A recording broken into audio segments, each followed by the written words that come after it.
friends. Hello, welcome back. Hope everybody's day's been going well. I know mine got a whole lot better when we seen fantasy hockey Evo players were back in NHL 22. And today, it's been a while. What has it been? 3 years? NHL 21 didn't have them. 20 didn't have them. Did they have them in 19? Was it 19 or was it 17, 18? I think it was 17 and 18 where they started Evos. Because before Evos, it was Movembers. Man, I love that it was Movembers. Then they went to Evos, though. I think they did it for 2 years. Right? Possibly 3. But it's been a while. So if you ain't played in a while, maybe you don't fully understand how they work. You score a goal, your player gets an upgrade. It's pretty self-explanatory from that standpoint. As a defender, you score a goal, your player gets 2 points on their upgrade. The defenders, a little bit different this year now that they can score 2 goals and get the upgrade.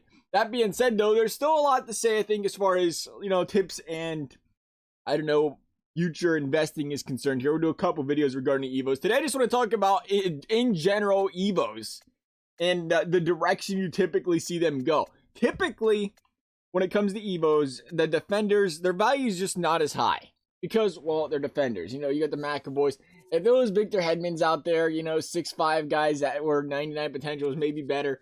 But you got guys like Charlie McAvoy, they're 6-7 goal scorers a year. And the thing with defenders, they do have that tendency, every player really, to just get hot and score goals.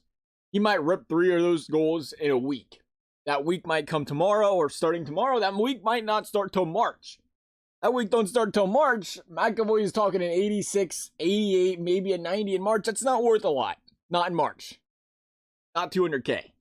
Not 300K. You're paying for the future potential when it comes to fantasy cards, their potential by January, essentially. That's about where they peak, is January. You're paying for their January potential when you're buying these players, I think. A little different this year with hockey, the World Cup or whatever. The Olympics they got going on here. A little bit different because of that. Things are 3 weeks delayed there.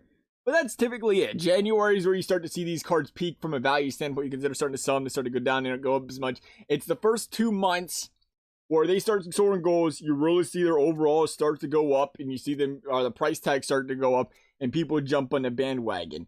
I know it's like, obviously, but the fact of the matter is, a lot of the times, it's not even the name when it comes to Evos. Not even their full season potential. It is, what can you do for me right now?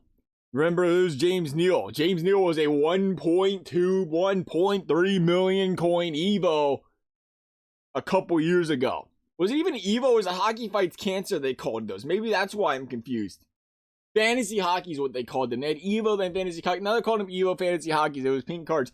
James Neal was 1.2 million. Why was he that much? And we preached it in a video at the time. I remember. I will not forget it. I was a huge buy James Neal at 200K, and we sold all of them at like 300K instead of, except for like one, or I think all of them, honestly.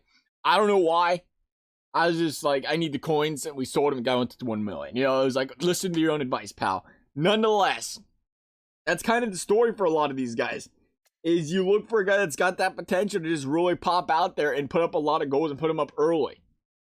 Because it's really a first come, first serve kind of thing, if you will. It doesn't even make sense with fantasy hockey players. Where it's the first couple guys that really start to get them upgrades quickly. And then people start to, some people don't really understand them fully. Or they don't follow them fully and think, oh, they ain't gonna go anywhere. But then they see that price. Maybe it's a Petrie who goes out there and scores a couple goals, say 110K. Well, he scored 2 goals.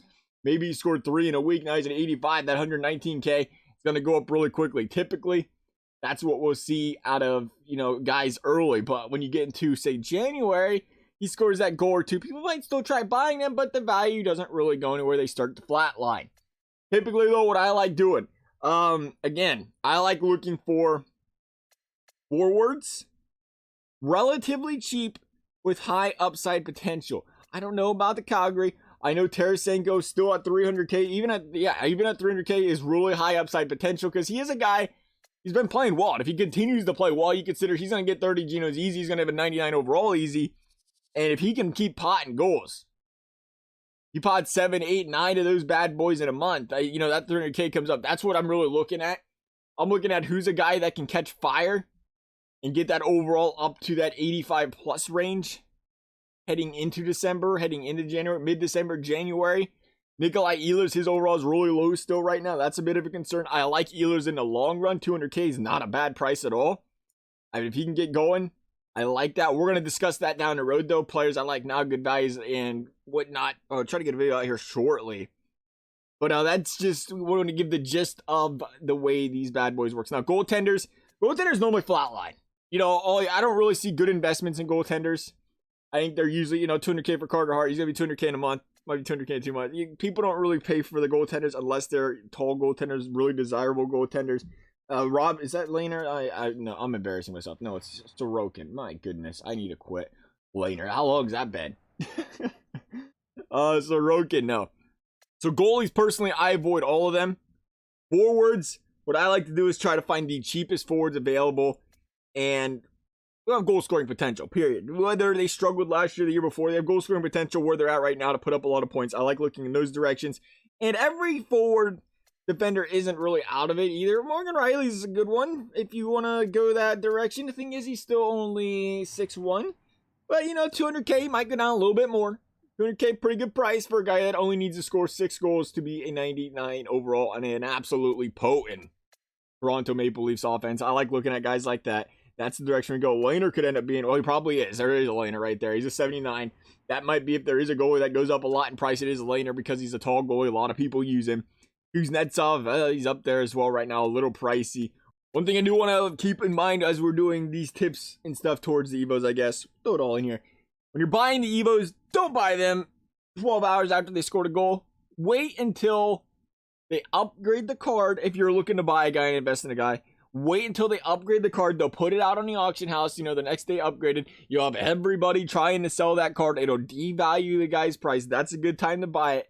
You're looking to sell, honestly, you want to sell the night of, the next morning, before he gets that upgrade. That's usually the best time because they are dried up on the marketplace. And that's when you can go out there and, you know, get your best price because everybody's holding on to them, waiting for that upgrade. Then they sell them come 4 or 5 o'clock. Then it's too late because everybody's trying to sell them. You want to be the person that sells it to that very last person. It's like, oh, I got to pick this guy up before he gets that upgrade. Might be a little novice to the game. It is what it is. Everybody has those times there. It's like, I got to get him. I got to get him. Be that person that can hook a brother up. Go out there, put your card up, little nice price, make a nice profit on it. Buy it back if you want, or don't buy it back. Best time, obviously, to buy them right away is when they're still in packs, because there are still a lot of them. Hopefully, you guys found this video helpful, though. Thank you guys for watching. We'll see you next time.